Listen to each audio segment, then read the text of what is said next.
Namaskara. I myself, Dr. Manorama BN, Principal of the Nupura Brahmari, welcome you to the Shodha Sarani third episode. After the successful production of Shravana Sarani expert lecture series in auditory form held in 2020, we Nupura Brahmari, the reputed Institute of Karnataka for Qualitative Research and Writing, have now come up with another series, Shodha Sarani, an art research series. This series is dedicated to all kinds of performing arts, including allied art forms. Our aim is to encourage, promote qualitative research, and help in the upcoming studies by establishing the productive research. This week, Dr. T.R. Aravindan, Chennai based dentist and music researcher, is presenting an analysis of the ragas seen in the Ragamalikas of Subbarama Dikshitar. Welcome, Dr. Aravindan. Over to you.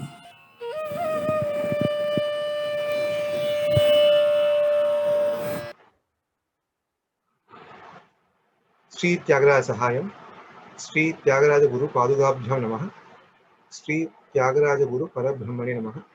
Namaskaram. I am much happy to present a paper on the ragas seen in the Ragamalikas of Subbarama Dikshita in the conference organized by Nupura Brahmari. I thank the organizers for giving me this opportunity.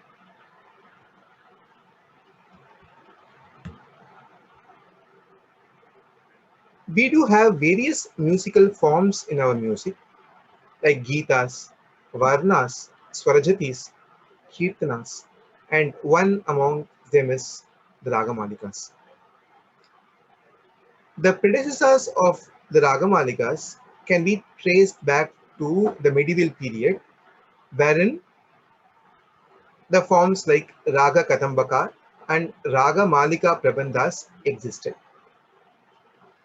Perhaps these forms could have evolved as the Ragamalikas in the later period.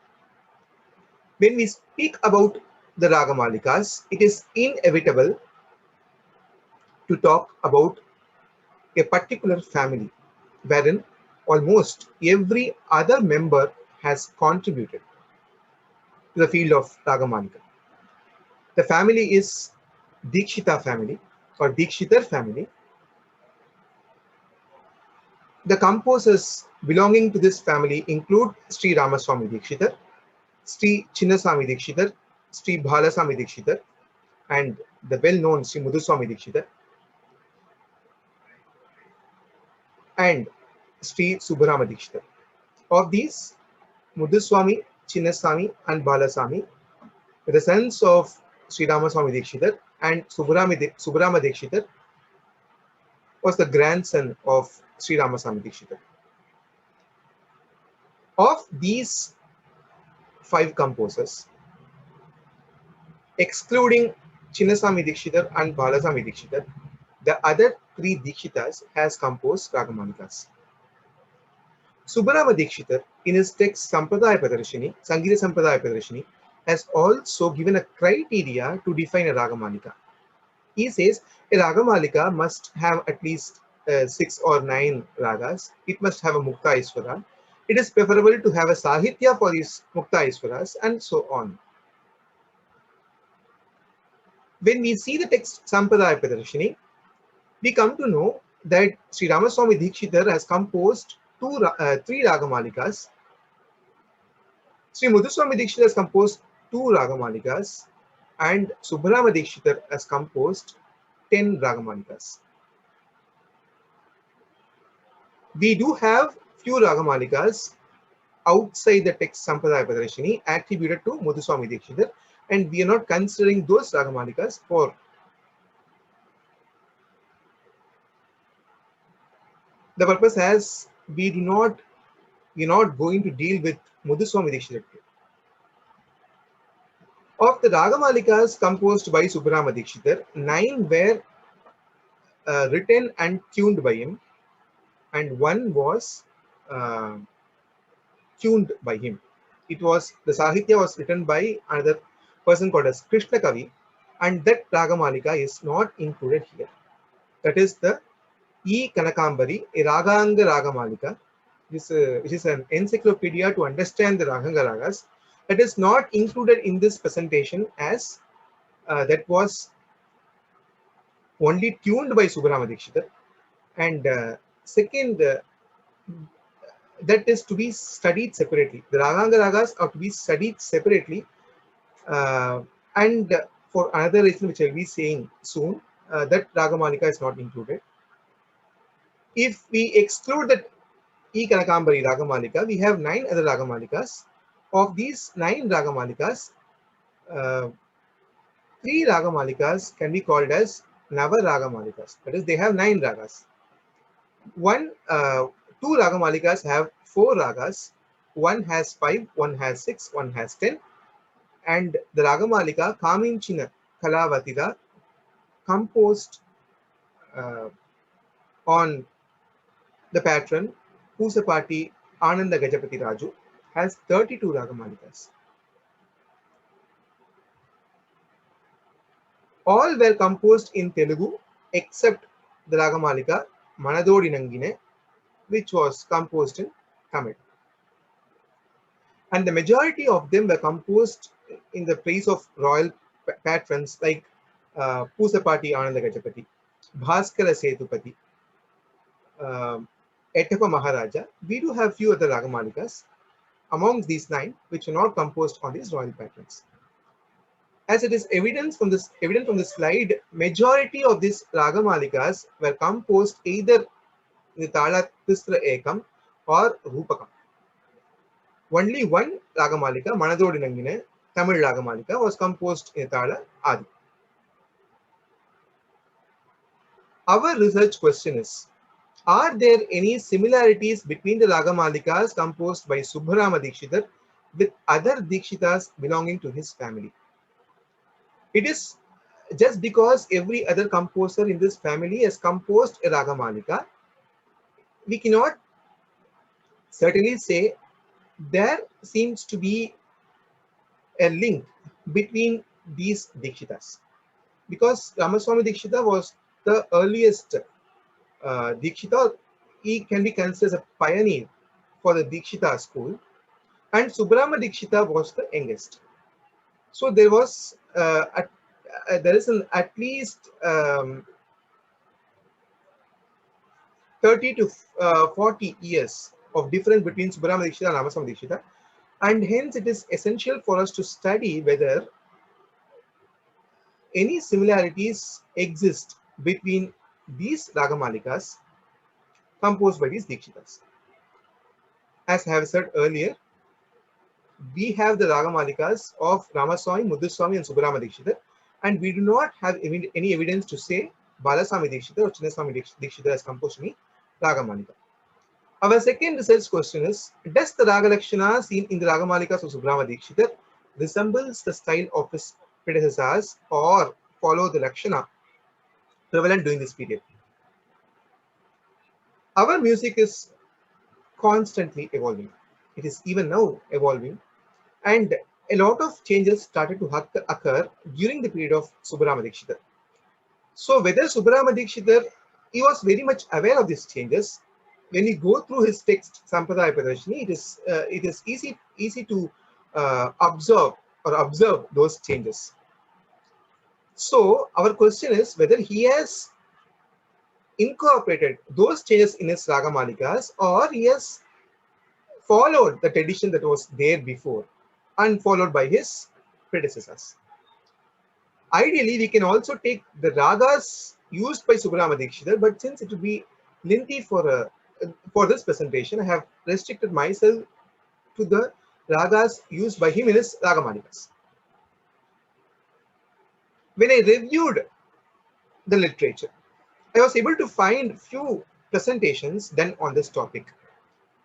Ramakrishnan has presented a paper on the compositions of Subbarama Dikshita, wherein he has enlisted all the Ragamalikas but he has not analyzed the raga or tala or sahitya or other aspects of this Ragamalikas. Kamalaya has presented a paper on the Navaraga Malika Garavamuna composed on Bhaskara Setupati. He has also explained the Sahitya almost line to line, but he has also not went into the raga aspects or the musical aspects. Vijay Lakshmi has studied the compositions of Subramanya Dikshidhar in detail. It was a thesis, and wherein she has covered almost all the compositions of Subramanya Dikshidhar. The melodic aspects of many kritis were explained in detail. But again, the Ragamalikas were explained, but not an in-depth analysis of the ragas can be seen. She has taken an individual kriti or individual composition and explained about its structure, how the kriti was composed. But the raga aspects were not covered much.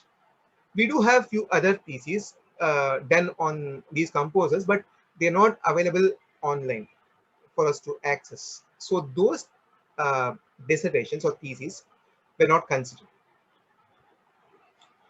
For this presentation, we are going to rely only on the text Sangeeta Sampradaya Pradarshini written by Subramanya Dikshidhar, which was published in the year 1904. So the versions given in this text are taken for analysis. We are not considering the versions available elsewhere. When we want to analyze the ragas used in the Raga Malikas, the ragas can be classified into three types: Raganga ragas, Upanga ragas, and Bhashanga ragas. The Raganga ragas are 72 in number, and of these 72, he has employed 10 ragas. Upanga ragas, by taking our definition, are those ragas which do not use any swara other than what is present in the parent scale. 10 Upanga ragas were used by Subramanya Dikshidhar in his Raga Malikas, like Balahamsa, Manirangu, Manohari, Sama. Among these Raganga ragas, Todi, Kalyani, Sriraga, Shankarabharana, Varali, Panturali, and Nata are quite common, even from at least from the 15th or 16th century. The ragas like Kalavati, Gamagakriya were used by him in these Ragamanikas. Bhashanga ragas were used to the maximum extent by Subramanya Dikshidhar. We have around 30 Bhashanga ragas used by him in his Ragamalikas alone. Edara, Kamasu, Atana. Even among these Bhashanga ragas, majority of them were classified as Desiya ragas by Subramanya Dikshidhar. That is, the ragas which entered into our province from some other area of this part of this country. Very few ragas among these bhashangas can be located in the text which are written during the medieval period, like Chadurni Prakashika or Raga Lakshana of Shahaji or Saramrita of Tulaja. So majority of the ragas, bhashangas like Nayaki or Begada, Yamuna Kalyani, we do not have any textual reference. Those ragas were used profusely by Subramanya Dikshidhar. I wish to place a disclaimer here. In this presentation, I have followed the notation system provided by Subramanya Dikshidhar to the maximum possible extent. And hence, many ragas might sound differently. Even the well-known ragas like Todi or Bhairavi might sound differently. And since I am analyzing the versions given by Subramanya Dikshidhar, I wish to adhere to the version given by him, and hence they were presented in its old form. Of these ragas, 30 plus 40 plus 40, that is 50 ragas used in this Ragamalikas, Todi was used more commonly. It was used around in 7 of his Ragamalikas. Kamas was the second commonest raga used in 5 compositions, 5 Ragamalikas. And we do have many ragas like Sri Raga or Basanta, which are used more than once. Since the Raga Malikas, whenever used by the composers like Muthuswami Diksha, Subramanya Dikshidhar, has a strict scale, I am not including them in this presentation. This is the third reason, I have given two reasons for not including the Raganga Ragamalika E Kanakambari. This is the third reason. That is, when the Raganga Ragas are much tighter in their construction, and we can find differences or similarities when used by different composers like Subramanya Dikshit, Muthuswami Dikshit. But when compared to his Bhashanga Ragas or Upanga Ragas, these Raganga Ragas offer less scope for analysis, is my feeling, and hence I am not including that Ragamalika in this presentation. So when Subramanya Dikshit uses a raga in a Ragamalika, a same raga in multiple Ragamalikas, he tries to give a different flavor to that particular raga. So even if Todi was used for 7 times or Kamas was used by him for 5 times, each time when we hear to these Ragamalikas, they sound differently because it was handled differently. I'll just first play a Todi segment from the Ragamalika Vedukatu. Todi chelimi seyarada toyali vai ni para gama padani sani gari ni dani sari sani rama gari ni gari gama toyali vai ni para. This Swara segment also has a Sahitya. Now I will play another Todi from Ragamalika Priyamuna. Prema todi kane lumura dhani gari gama dhani sani rama prema todi kane lumura niratamu satatamu nenaruna prema todi kane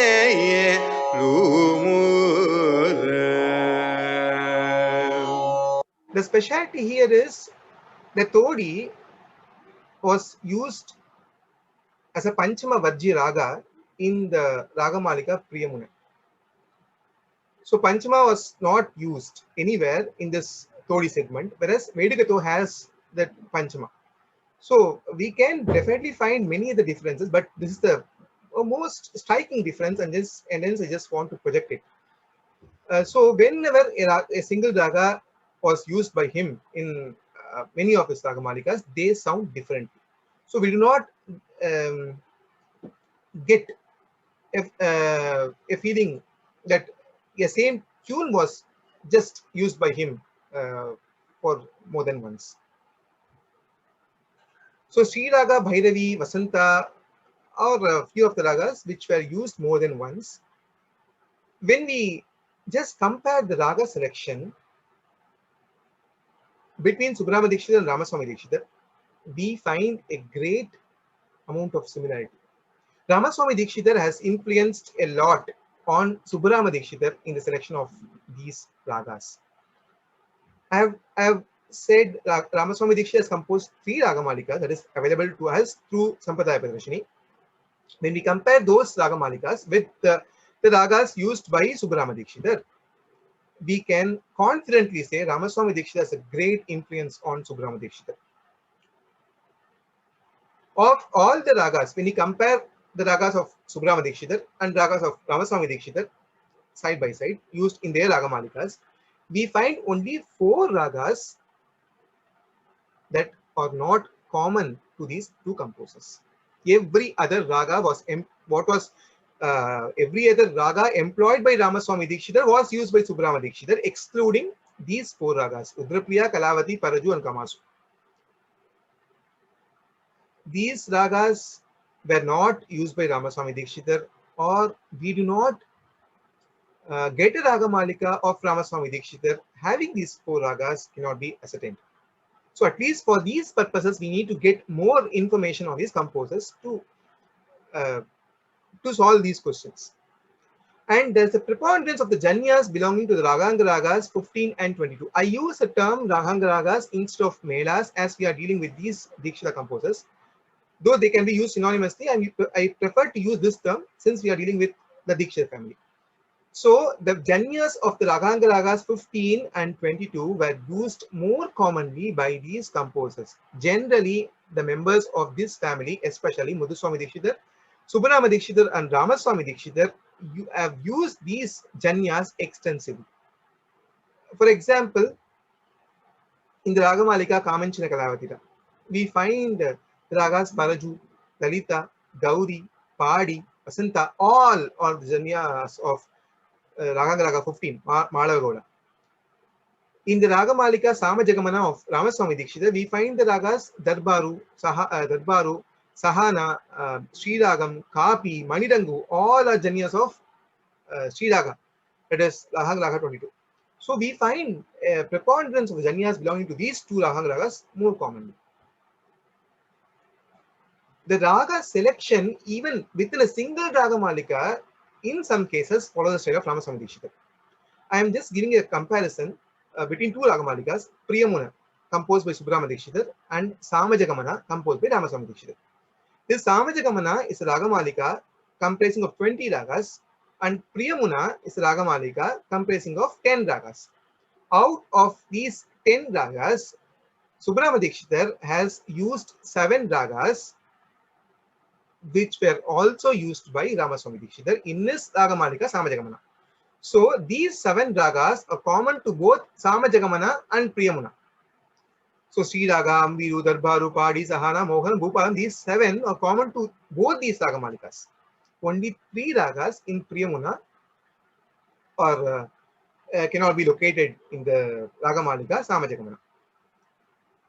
This shows how much influence Ramaswamy Dikshitar had on Subbarama Dikshitar.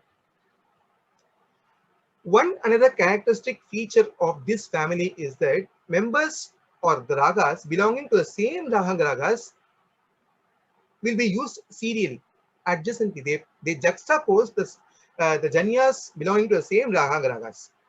Yet they were able to show the Swarupa of these ragas. For example, if we take the Ragamalika Sri Vishwanatham Bhajeham of Muthuswami Dikshitar, we can see Gaula, Gauri, and then Nata, and then Gaula. That is one example.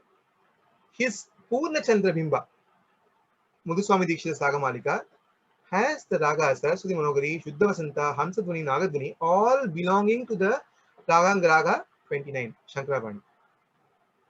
In the Ragamalika Samajagamana of Ramaswamy Dikshitar, a Charanam, I think the second Charanam, has 4 ragas, Manidangu, Kapi, Sri Raga, and Darbar. So they used these janyas serially. This was also followed by Subbarama Dikshitar. I will, even in Kaminchana Kalavatira, I can cite 2 or 3 examples. I just give only one example, an audio example, Lalita, Paraju, and Gauri.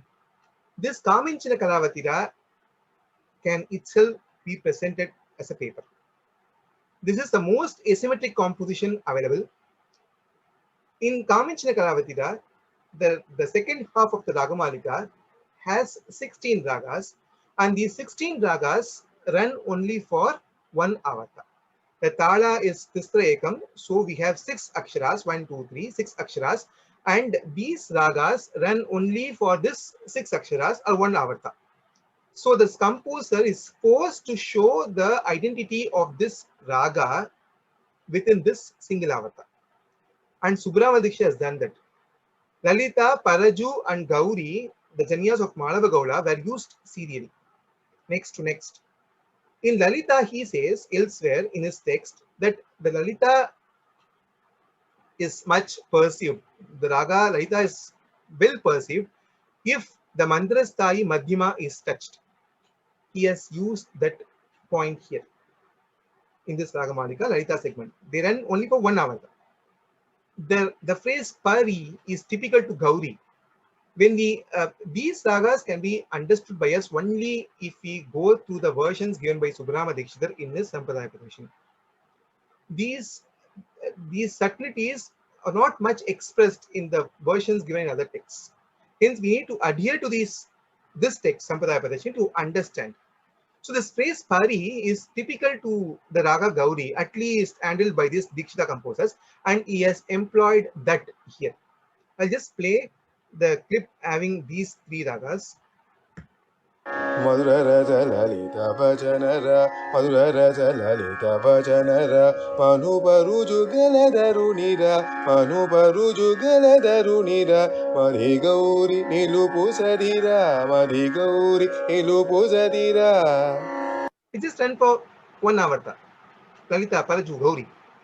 We have so many examples in the same Ragamalika. So here also we can see perhaps Ramaswamy Dikshita could have influenced Muthuswamy Dikshita and then later Subramanya Dikshita. So we find a secret link between these composers, which can be realized only when we go through these compositions as given by Subramanya Dikshita. Then handling of Bhashanga ragas is really unique to this family.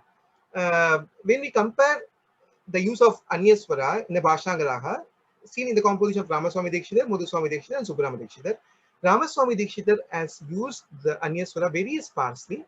Subramanya Dikshitar, when compared to Ramaswamy Dikshitar, much profusely, and Subramanya Dikshitar in between. This is in general for any Bhashanga raga. Now I am going to show an example which reflects the old tradition.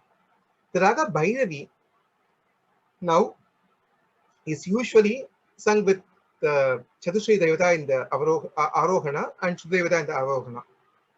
In the past, the Anyaswara, Chatushri Devata or Panchashri Devata was used only in few selected phrases like Nida Nisa.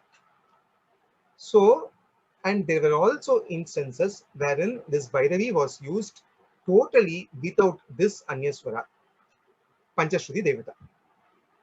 We can see this in a text published in the first half of the last century by Popley, wherein they have used, it's a book predominantly for to evangelize our local natives, and wherein he has tuned the various poems, small short poems from predominantly from Bible, and he has tuned to our ragas, wherein he has used Bhairavi without this Anyaswara. So we can definitely say at least till the first half of the last century, a tradition was there to handle Bhairavi without this Anyaswara. This can be seen in the Ragamalikas of Subramanya Dikshitar and Ramaswamy Dikshitar. I'll just play a Bhairavi segment from the Ragamalika Shiva Mohana of Ramaswamy Dikshitar. Bhuvaneshwari Bhairavi Shukapani Bhuvaneshwari Bhairavi Shukapani. So, of the 4 Ragamalikas composed by Ramaswamy Dikshitar, this Shiva Mohana, the Bhairavi segment in this Shiva Mohana Ragamalika alone does not have this Anyaswara. This Ragamalika has the phrase Nida Nisa, but still he has not used the Anyaswara, Panchashri Devata. This is the Ragamalika of Subramanya Dikshitar, Vedukato. Vadina Mogam Bhairavi Jodani Padmini Valeyu Nadira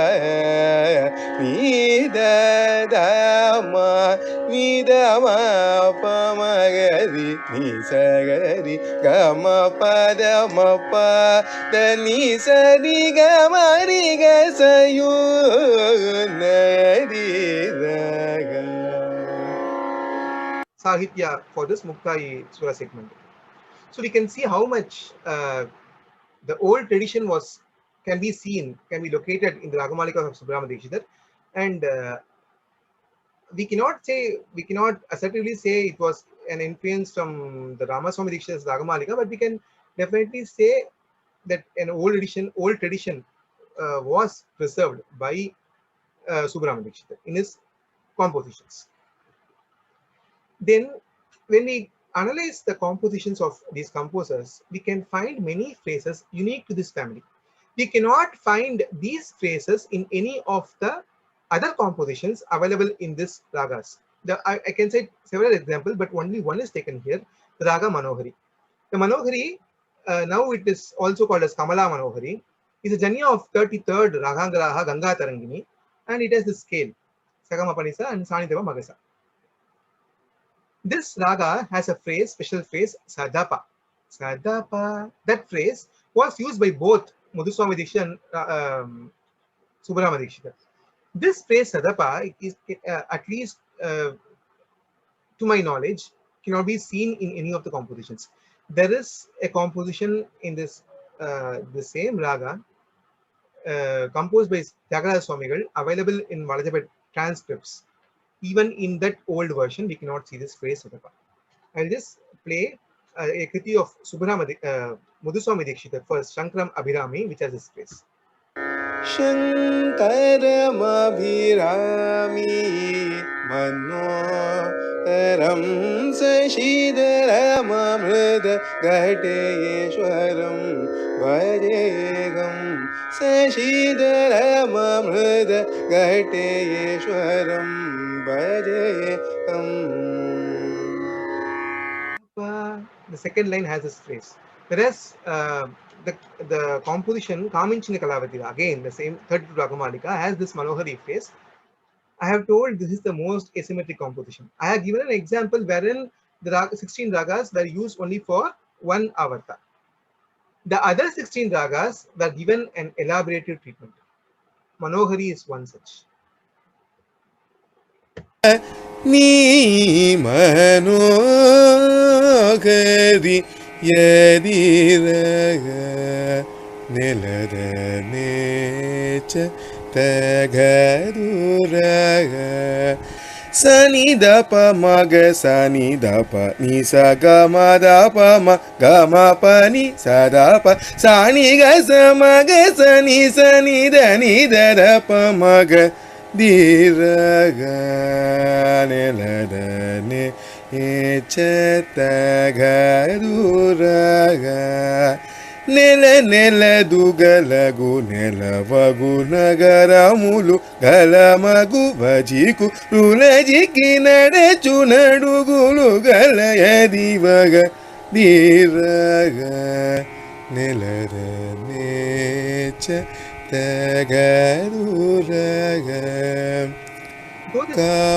Though they seem to be much simpler than Sadapa phrase, this phrase is not seen in any of the other compositions available in this raga.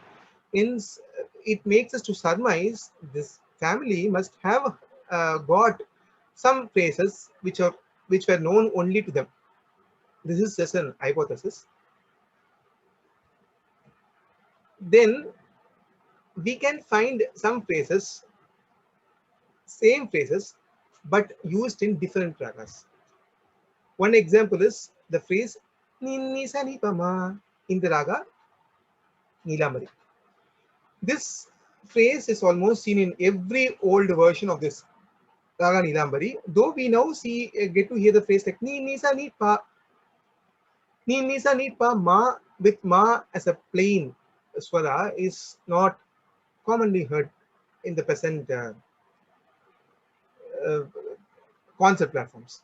So I'll just play a kriti of Madhuswami Dikshitar, Siddhishwaraya Namase, which has this phrase, even in the beginning itself. Siddhishwaraya Namaste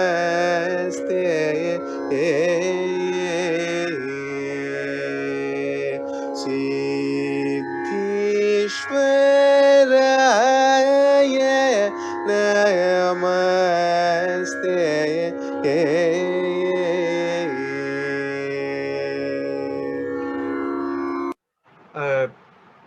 On the Lakshana of Nilambari portrait in this kriti, this is, as I said earlier, is an attempt to reproduce the notation given by Subramanya Dikshit. I can give an example from a gramophone recording given by Bidaram Krishnappa, the same Nilambari Raga.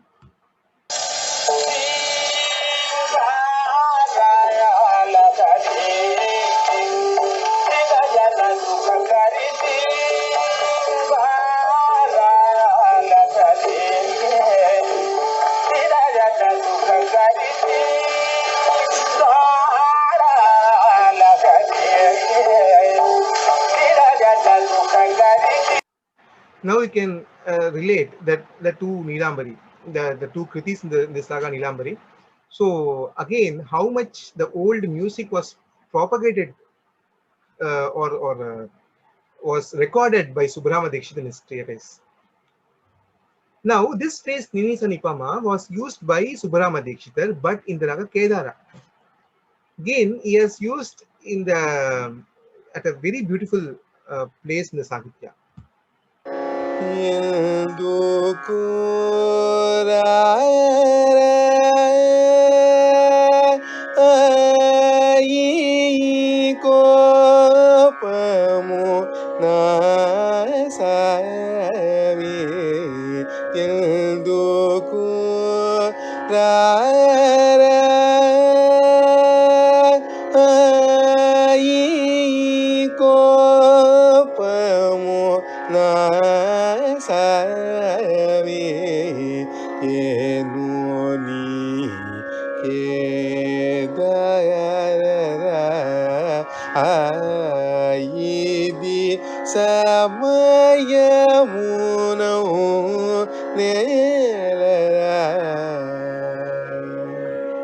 Second line, we cannot even perceive this raga as Kedaram.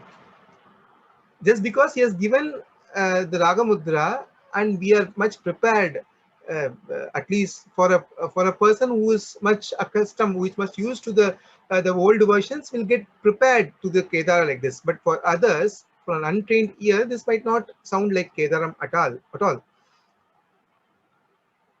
And the Sahitya place as Kopamu, that place has the phrase Ninisa Nipama. So till that first line, the ending of the first line, it more resembles like Nilambari, the old Nilambari. I believe this could have been done purposefully by Subramanya Dikshit to deceive the audience. I do not know, but it was a purposeful act by Subramanya Dikshit. I just want to show how a single phrase was used by the two Dikshitas differently in totally different ragas, giving a totally different feel. And Subramanya Dikshit was much a purist. This we can realize when you go through his words in the text, Sampradaya Padashini. And I would like to give a single example, the raga Balahamsa.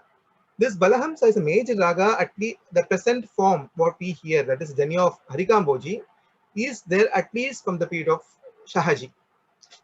Now it is given a restricted scale. The raga is much restricted. It always must have Rimagasa. The moment we hear Rimagasa, we always think the raga could be Balahamsa, or the Balahamsa must always have Rimagasa.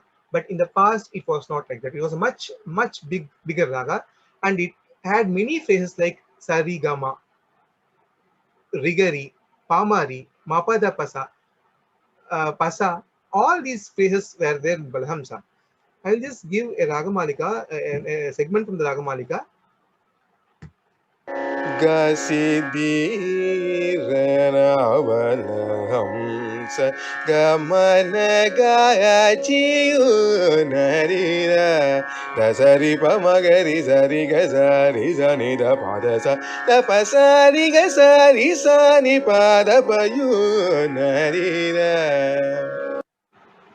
So this here we do not find the phrase Rimagasa even once. But when you take the compositions of the composers lived who were contemporaries to Subramanya Dikshit, like Patnam Subramanian, Mysore Sadashiva Rao, their compositions are replete with the phrase Rimagasa. Of course, we have exceptions like Thiruvatri Tyagayar and Muthaiya Bhagavathar, wherein Muthaiya Bhagavathar has used the phrases like this, also Rimagasa. Thiruvattir Tyagarajar has not used Rimagasa, but also not used these kind of weird phrases, at least the weird phrases for the present time period. Only Subramanya Dekshitar has used, has shown as the whole Brahmsa. He has a very big varna in this raga, showing, covering all the facets of this raga Balahamsa. Now, I will just play an example from the Kriti Guru Guhadani of Muthuswami Dikshitar. We can realize how much Subramanya Dikshitar has observed from his uh, ancestor. Saripa magari sari ga sari sani pa da pa sari maga rigari saripa magari sari ga sari sani pa da pa sari maga rigari sari ma pa da pa sa ri magari sari ga sa sani pa pa da ni pa pa mari sari ga sa sani pa magari sari ma pa da pa sa ri magari sari ga sa sani pa pa da ni pa pa mari sari ga sa sani pa magari gudu guka danyam na janikam gupta tatva prabodhino. I will play a Kriti of Tyagaraja Swamigal, which is available in the Valajapet transcript. That is the transcripts or the transcripts of the manuscripts written by Sri Venkatana Bhagavatar, a prime disciple of Tyagaraja Swamigal. This, let us hear this Balahamsa.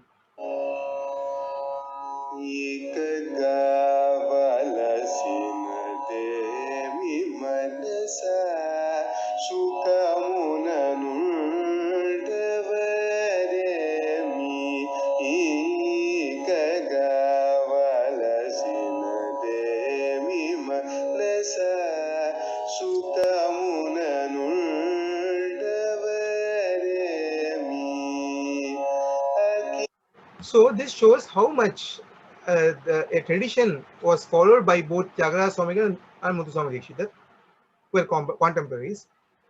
In the next generation, Subramanya Dikshitar has followed the tradition followed by his ancestors, and he was not interested in changing the Lakshana of the ragas, what was given to him. To conclude, the tradition initiated by Sri Ramaswamy Dikshitar, which was followed later by Muthuswami Dikshitar, was strictly followed by Subramanya Dikshitar. A lot of similarities, especially with respect to ragas and the lakshanas, can be seen in the ragamalikas composed by these three composers. And Subramanya Dikshitar preferred to follow the old school of handling ragas like Muthuswami Dikshitar and Tyagaraja Swamigal, in contrast to other composers who were contemporaries to Subramanya Dikshitar. And if we need to understand the old structure of these or old lakshana of these ragas, it is pertinent for us to look into the text Sampradaya Pradarshini and the kritis given by him. So we need to record these versions, understand them to realize the changes that these ragas have underwent. Further, this Ragamalikas gives ample scope for us to do further studies. Like they can be studied for the Sahitya, for the Ragamudra, for the structure, for the Tala aspect. I have not covered any of these aspects because I want to restrict myself to the ragas used in these Ragamalikas.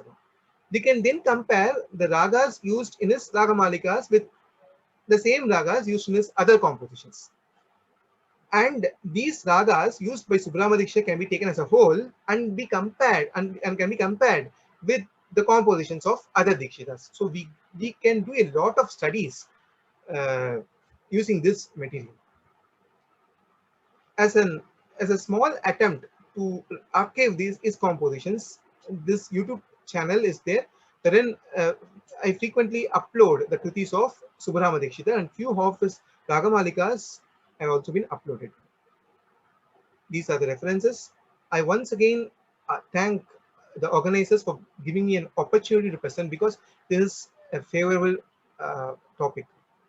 Personally, I really enjoy to analyze the compositions of Subramanya Dikshitar and the old structure of the ragas. And so this platform made me to present the findings to a wider audience. Thank you.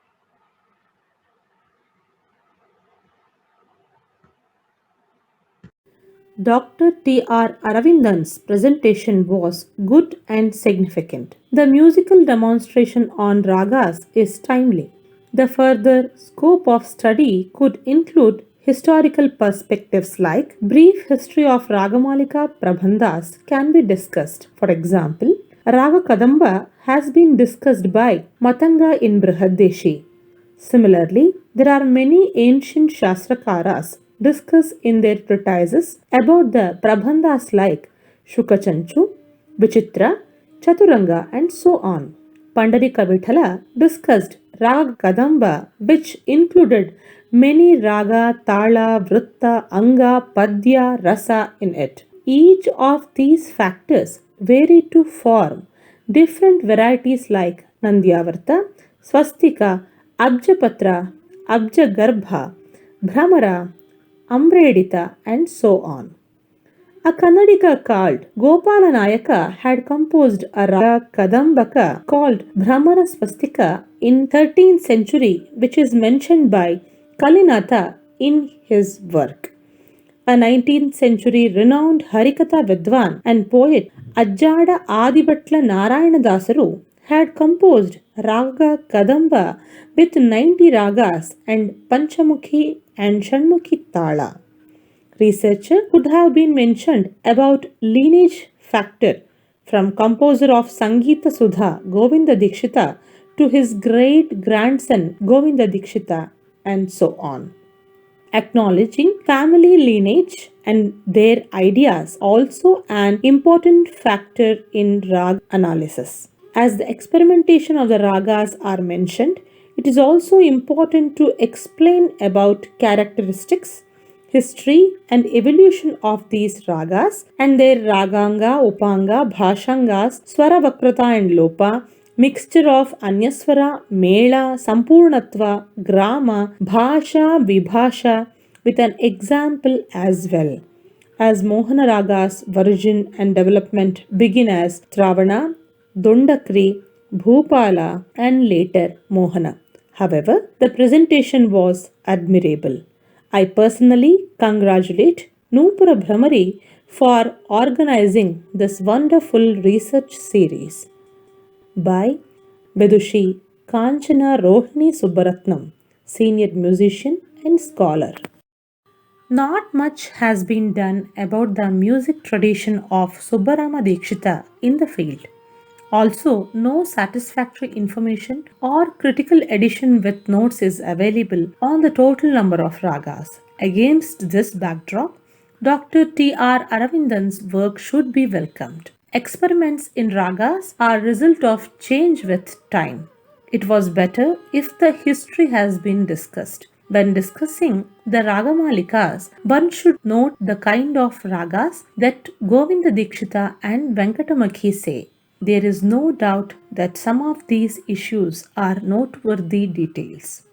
The Gopala Nayaka is the creator of the Brahmara Prabandha of 32 Ragamalikas and is based on the quartet of Gita, Thaya, Alapa, Prabandha. Details are also available that the Gopala Nayaka worked and created songs in some of the ragas. These details had to be adequately addressed. It is not known why Muddu Venkatamukhi's Raga Lakshanam does not rely on the study. Also, studying Mahamahopadhyaya, Dr. R. Satyanarayana's writings are a must in this area. By S. Karthik, historian, epigraphist, and music researcher. A neat and engaging presentation by Dr. Aravindan. The presentation reveals thoroughness in collection of historical data and the researcher has ably indicated the potential directions the study can take. It would have been beneficial if the researcher had given aesthetic reasons behind the choice of certain ragas in the subsequent generations compared to the previous ones. Also, more light could be thrown on the different shades of the same ragas which have been used by the same and different composers. The relation between ragas, lyrics, and rasa can be further highlighted by Arjun Bharadwaj, contributing editor, Preksha.